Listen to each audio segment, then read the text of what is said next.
نحمده ونصلي ونسلم على رسوله الكريم اما بعد فاعوذ بالله من الشيطان الرجيم بسم الله الرحمن الرحيم الصلاة والسلام عليك يا رسول الله وعلى آلك وأصحابك يا حبيب الله.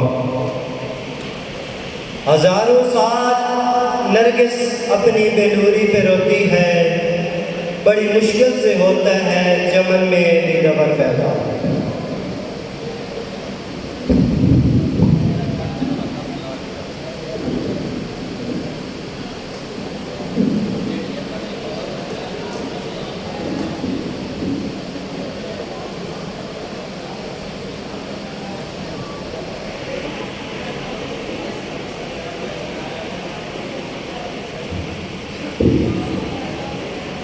ہزاروں سال نرگس اپنی بے نوری پہ روتی ہے، بڑی مشکل سے ہوتا ہے چمن میں دیدور پیدا.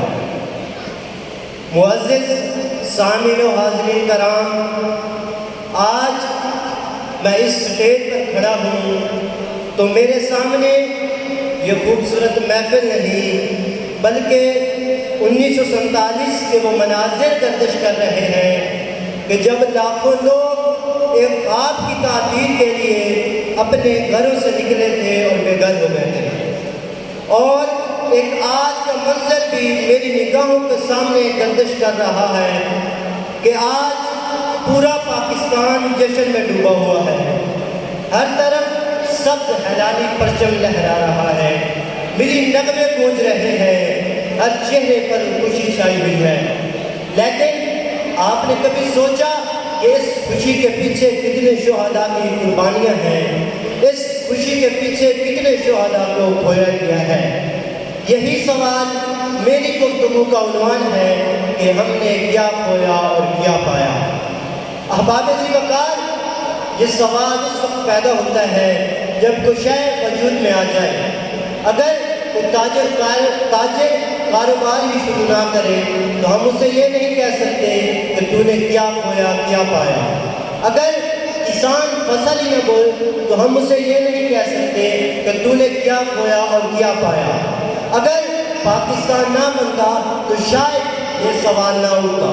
اور دنیا کا ایک اصول ہے کہ کچھ پانے کے لیے کچھ کھونا پڑتا ہے، اور پاکستان اسی اصول کی روشن مثال ہے کہ پاکستان پانے کے لیے کچھ کھونا پڑا. اگر میں کچھ کی جگہ بہت کچھ کہہ دوں تو یہ جملہ بھی غلط نہیں ہوگا. لہو سے سینچ کر حاصل کیا تھا یہ گلستان ہم نے، لہو سے سینچ کر حاصل کیا تھا یہ گلستان ہم نے. ذرا سوچو کہ آخر کیا کھویا کیا پایا ہم نے. صدر علی وقار، آج 14 اگست کا دن ہے، آج آزادی کا دن ہے، آج خوشیوں کا دن ہے. لیکن میں آج آپ کو خوشیوں کی نہیں بلکہ قربانیوں کی داستان سنانے آیا ہوں، اس لیے کہ ہمیں معلوم ہو جائے کہ قیام پاکستان کے لیے ہم نے کیا کچھ کھویا تھا، اور یہ باتیں ہمارے ذہنوں سے نکل جائیں کہ پاکستان ہمیں سونے کے تھال میں رکھ کر نہیں دیا گیا تھا، یہ پاکستان ہمیں کسی خیرات میں نہیں دیا گیا تھا، یہ پاکستان ہمیں کسی تحفے میں نہیں دیا گیا تھا کہ قائد اعظم محمد علی جناح 13 اگست 1947 کو سوئے اور 14 اگست 1947 کو انگریز قوم نے آ کر کہا ہو کہ جناح صاحب اٹھیے، آپ کو پاکستان تحفے میں دیا گیا ہے. نہیں، بلکہ اس پاکستان کے لیے بہت کچھ کھونا پڑا. احباب ذی وقار، ذرا اپنے دل پر ہاتھ رکھ کر میرے سوالوں کا جواب دیجیے گا. کیا اس پاکستان کے لیے ماؤں نے اپنے رگت جگر نہیں کھوتے؟ کیا اس پاکستان کے لیے بہنوں نے اپنے بھائیوں کو نہیں کھویا تھا؟ کیا اس پاکستان کے لیے معصوم بچوں کے سر سے ان کے باپ کا سایہ نہیں اٹھایا گیا تھا؟ کیا اس پاکستان کے لیے بوڑھے باپ نے اپنے جوان بیٹوں کے جنازے نہیں اٹھائے تھے؟ کیا اس پاکستان کے لیے مسلمان بچیوں کے ساتھ زیادتی نہیں کی گئی تھی؟ کیا اس پاکستان کے لیے ماں نے اپنے ہی بیٹوں کے گلے نہیں دبائے تھے؟ کیا اس پاکستان کے لیے خاندان نہیں بکھرے تھے کہ جس گھر سے 10 افراد نکلے اور یہاں 8 2 افراد پہنچے تو باقی 8 کا کیا بنا ہوگا اور ان 2 پر کیا گزری ہوگی؟ کیا یہ سوال ہمارے ضمیر کو نہیں جھنجھوڑتا؟ یا ہمارے آباء و اجداد لاہور، کراچی اور ملتان میں رہتے تھے؟ نہیں، بلکہ وہ لدھیانہ، جلندھر اور لکھنؤ میں رہتے تھے۔ تو کیا انہوں نے اپنے آباء و اجداد کی قبریں نہیں کھوئی؟ کیا انہوں نے اپنی زمینیں اور اپنے گھر نہیں کھوئے؟ کیا انہوں نے اپنے کاروبار نہیں کھوئے؟ وہ کاروبار جو ان کی عمر بھر کی محنت، ان کی عمر بھر محنت، ان کی نسلوں کی کمائی اور ان کی نسلوں کا سرمایہ اور ان کے خون پسینے کی کمائی تھی، یقیناً یہ سب کھویا تھا، تب جا کر ہمیں یہ وطن ملا۔ آج اگر اس وطن کے ساتھ لفظ آزاد لگتا ہے تو اس کے پیچھے ہر سانس لیتی چیز کی قربانی ہے۔ یہ نہ سمجھو کہ یہ آسان ملا ہے، یہ نہ سمجھو کہ یہ آسان ملا ہے، دیکھے ہزاروں جان ملا ہے، خاک میں پہلے لہو ملا تھا، تب جا کے پاکستان ملا ہے۔ صدر علی وقار، اب سوال یہ پیدا ہوتا ہے کہ اتنا کچھ ہونے کے بعد آخر ہم نے پایا کیا؟ آخر ہمیں کچھ ملا بھی صحیح یا نہیں؟ تو میں عرض کرتا ہوں کہ اگر کوئی شخص یہ کہے کہ ہمیں کچھ نہیں ملا تو وہ تاریخ سے ناواقف ہے، اور اگر کوئی یہ کہے کہ ہمیں سب کچھ مل لیا ہے تو وہ بھی حقیقت سے دور ہے۔ اور ہمیں سب سے پہلے جو چیز ملی وہ آزادی ہے، اور دنیا کی تمام بڑی نعمتوں میں سے ایک بڑی نعمت آزادی بھی ہے، اور آزادی کی قیمت وہی جان سکتا ہے جس نے غلامی دیکھی ہو۔ اگر آپ کو آزادی کی قیمت کی سمجھ نہ آئے تو پھر آپ فلسطین، کشمیر اور دوسرے مظلوم علاقوں کو دیکھ لیجئے، آپ کو معلوم ہو جائے گا کہ آزادی کتنی بڑی نعمت ہے۔ لیکن میں آپ کی توجہ دلوانا چاہتا ہوں ان باتوں کی طرف جن کی بنیاد پر یہ پاکستان بنا، جن کی بنیاد پر، جن مقاصد کی بنیاد پر یہ پاکستان بنا۔ پاکستان بننے کا مقصد تو یہ تھا کہ یہاں عدل قائم ہو، لیکن آج لوگ انصاف کے لیے پرسوں عدالتوں کا چکر لگاتے ہیں مگر ان کو انصاف نہیں مل پاتا۔ پاکستان بنانے کا مقصد تو یہ تھا کہ یہاں رشوت ختم ہو، رشوت نہ ہو، لیکن روز بروز رشوت خوروں کی تعداد بڑھ رہی ہے۔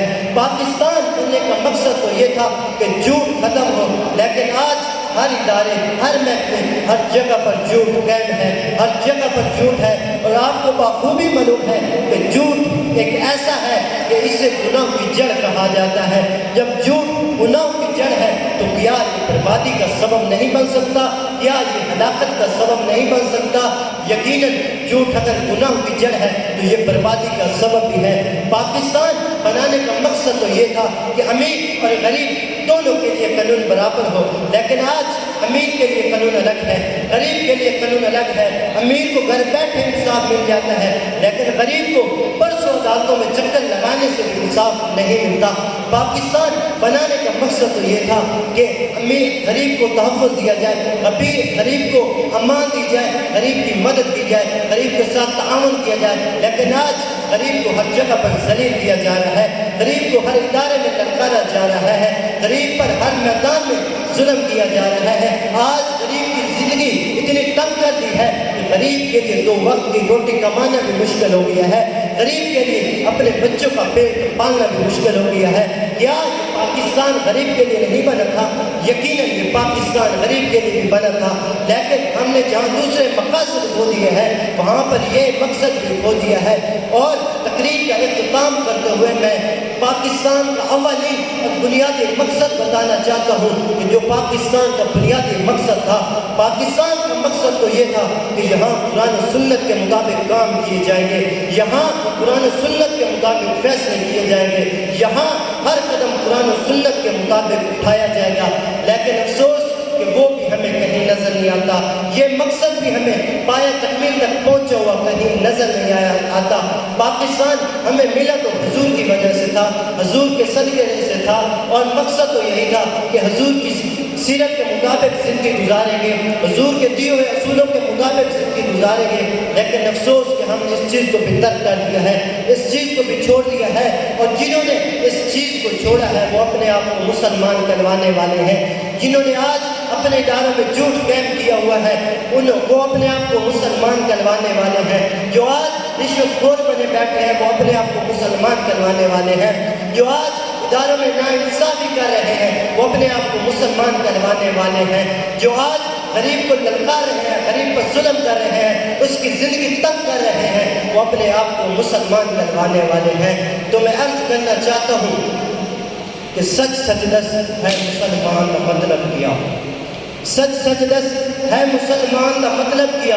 یہ عشق نبی نے سینے وچ ود راز ایمان کا مطلب کیا. ود ہندوستانی ٹھیکا سے اتنے نقصان کا مطلب کیا. وہ جتے پاک نبی کی عزت نہیں